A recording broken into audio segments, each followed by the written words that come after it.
নমস্কার সবাইকে, আবার একটি মালা ডেলি ব্লগে আপনাদের স্বাগত জানাই। এই যে দেখছেন আমার হাতে, এগুলো কি আপনারা বলুন তো কই? আমি বলছি এগুলো হচ্ছে কাঁঠালের বীজ। তো কাঁঠালের বীজ কি আপনারা ফেলে দেন? তাহলে ফেলবেন না। আমার মা যেভাবে রান্না করছে ওইভাবে একবার রান্না করে আপনারা খেতে পারেন।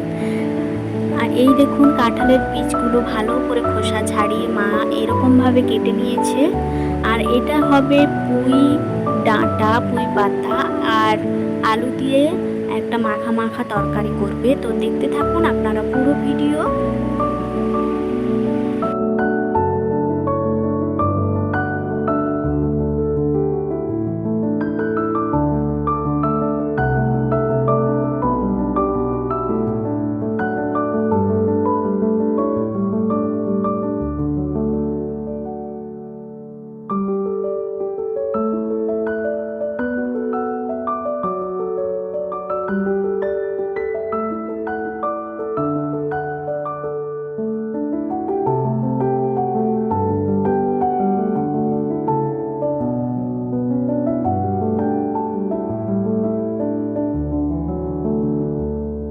এইদিকে প্রচুর মেঘ করেছিল আর এত মানে অন্ধকার, কারেন্টও ছিল না তাই, আর ফোনে বেশি চার্জও ছিল না তাই মার ফোন থেকেই করেছিলাম। ভিডিওটা একটু আবছা আসছে।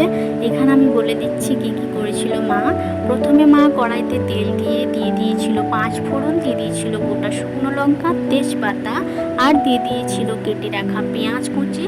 তো সব কিছু দেওয়ার পর মা মশলাটাকে একটু ভালো করে কষিয়ে নিয়ে, মা মশলাতে দিয়েছিল লবণ অল্প।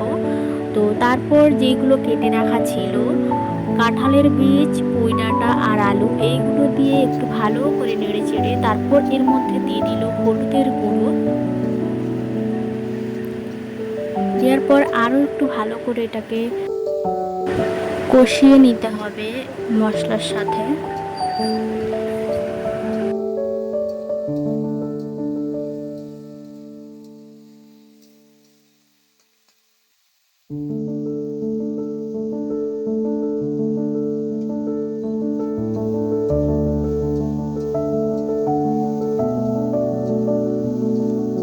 এতে দিয়ে দেবে জল, জলটা দিয়ে দেবে সেদ্ধ হওয়ার জন্য। যেহেতু কাঁঠালের বীজগুলো তো একটু শক্তই হয়, তো তার জন্য একটু জল দিয়ে এটাকে ভালো করে সিদ্ধ করে নেবে মা।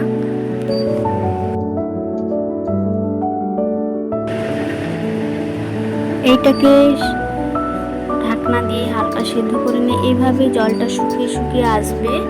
তো তারপর একটু সর্ষের তেল দিয়ে এটাকে ভালো করে একটু মাখা মাখা করে নেড়ে নিয়ে নামিয়ে নিলেই হয়ে যাবে কাঁঠালের বীজ দিয়ে পুঁই ডাঁটার তরকারি। তো কেমন লাগলো দেখতে অবশ্যই জানাবেন, আর এটা বানিয়ে একবার ট্রাই করতে পারেন।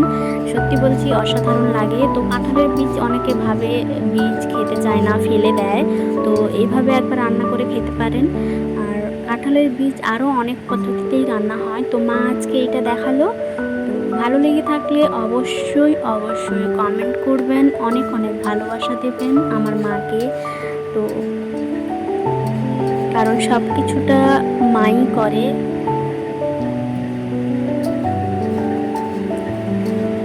দেখাবে পরবর্তী একটি ব্লগে। ভালো থাকবেন সবাই, সুস্থ থাকবেন, আর প্লিজ চ্যানেলটিকে সাবস্ক্রাইব করবেন, পাশে থাকবেন, আর জানাবেন কেমন কি লাগছে, আর কে কোথা থেকে দেখছেন এটাও জানাবেন।